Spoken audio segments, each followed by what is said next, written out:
What's up, comic and pop culture fans? This is James with Minhunter Comics. We're talking the top 10 most valuable reprints. There's a lot that I'm not mentioning, a lot of the Action #1 and Detective 27 reprints. Pop them in the comments, anything I missed in the video. Let's help this community out, get to know all these books. That's the purpose of the channel, right? I'm going to start us off with Amazing Spider-Man 569, first appearance of Anti-Venom. There were less than 9,000 of these ordered from retailers. There's not a ton out there, which does help the rarity of this one, and it helps that price. Without talking about CGC or CBCS, if you have a perfect minty near mint plus copy, you're looking at spending $300 if you stick to the perfect FMV on that book. I actually had a 9.8 of this. I had it for like 5 hours because I actually used it with a couple other books to trade for some other stuff.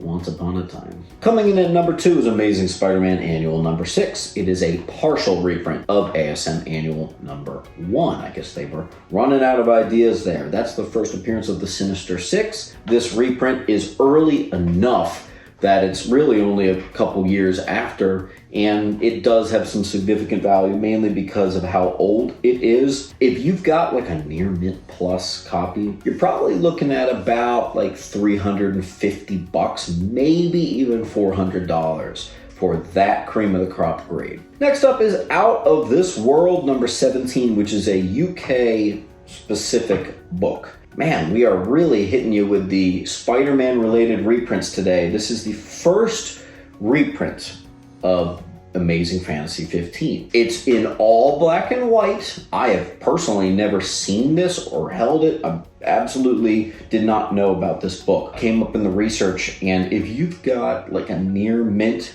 you're looking at $600.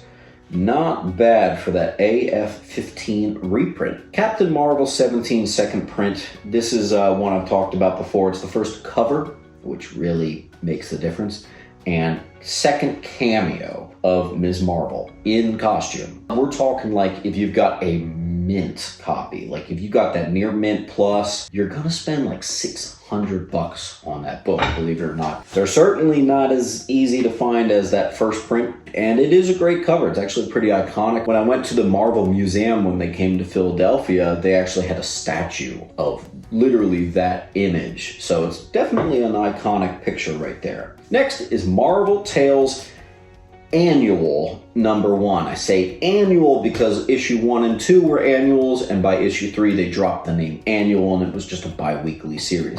Well, this is a big deal because it's a reprint of Spider-Man's first appearance, Hulk, even Sergeant Fury, Iron Man, Ant-Man. This thing is loaded. It's got it all in here.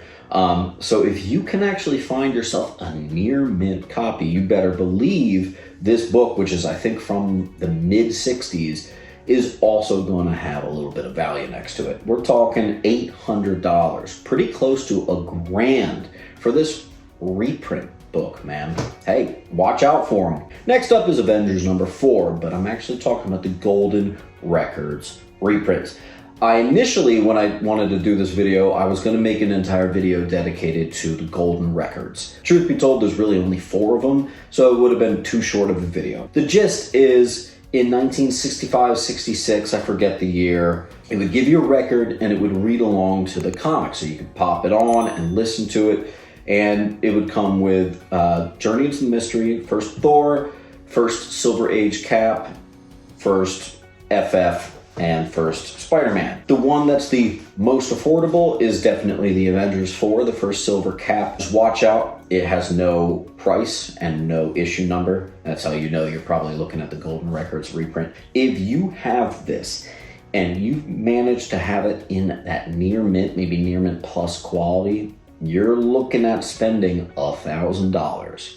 Next up is Journey into Mystery 83, once again, the Golden Record reprint. And just like Avengers 4, it's the same deal. It's going to have no price, and it's going to have no issue number on there.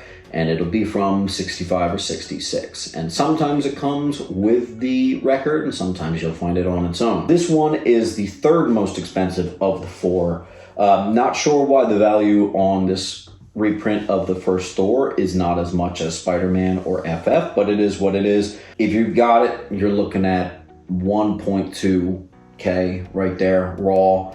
Amazing Spider-Man #1, Golden Record reprint. This is the second most expensive one on here.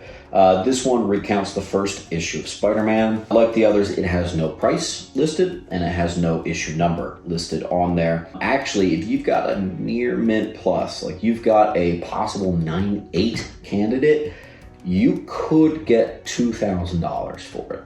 Maybe even not even could. I think it's a fair bet that you would get $2,000. That stuff ain't easy to find, man. That is one of the most valuable reprints there is. Second to last is going to Teenage Mutant Ninja Turtles #1, the second print, which is interestingly, there's even less of those on the census than the first print. There's only 10 9.8s on the census, where first print has 35 on the census in 9.8.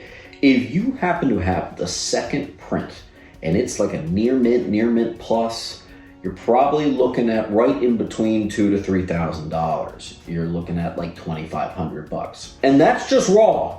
That's just raw. If you get a 9.8, it could be worth 13, 14 grand. Okay, and #1, you could probably guess it's the Fantastic Four #1 Golden Record reprint. It's the most expensive of all the 4 Golden Record reprints. Just like the other ones, it came in a record. You could listen to the comic while you read it. No price shown, no issue number shown.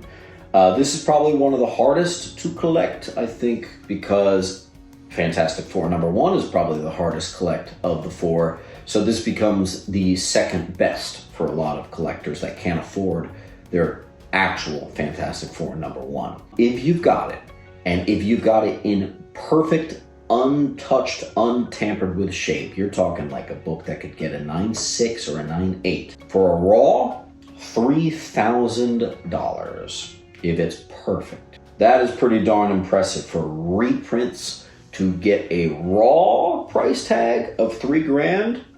Bet you didn't think it was possible. And you know that once those get slabbed and they actually get 9.6s and 9.8s, that's when you get into the stupid money territory. So I thought we'd have a little fun. Hope you learned something today. Anything I missed, put it in the comments down below. I'll see you at the next video and keep on hunting.